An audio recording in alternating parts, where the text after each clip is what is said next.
హిందువులు అత్యంత పవిత్రంగా జరుపుకునే పండుగలలో గురు పౌర్ణమి ఒకటి.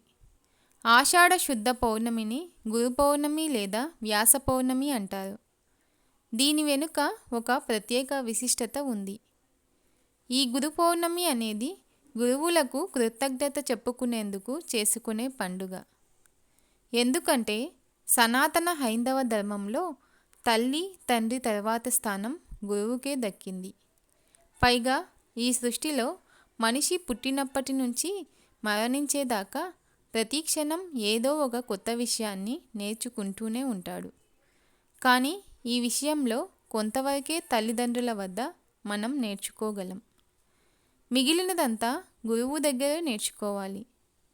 మరి ఓనమాలు దిద్దే స్థాయి నుంచి ఉన్నత స్థాయికి చేరే ఈ ప్రయాణంలో గురువు పాత్ర చాలా కీలకమైనది. అందుకే గురువును దైవ సమానంగా భావిస్తాము. ఇక్కడ గురువు అంటే సంస్కృతంలో గు అనే శబ్దానికి చీకటి అని అర్థం. రు అంటే నాశనం చేసే తేజస్సు అని అర్థం.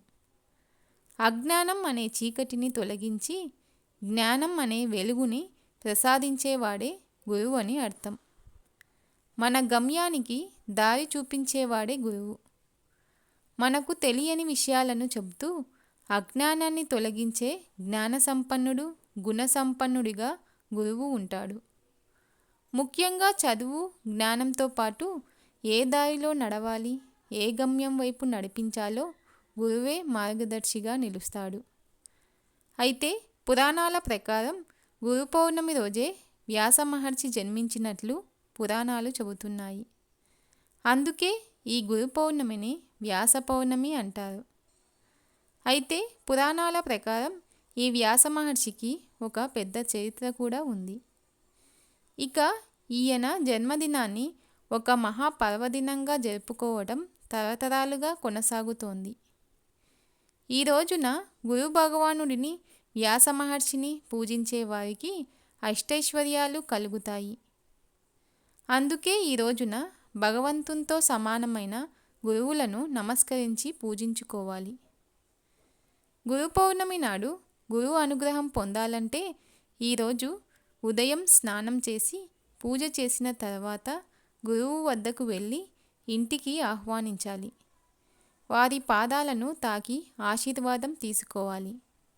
అప్పుడు వారికి ఆహ్వానం అందించి తగిన బహుమతులు ఇవ్వాలి. గురు పౌర్ణమి రోజున ఇలా చేయటం వల్ల ప్రతి రంగంలో పురోగతిని పొందుతారు.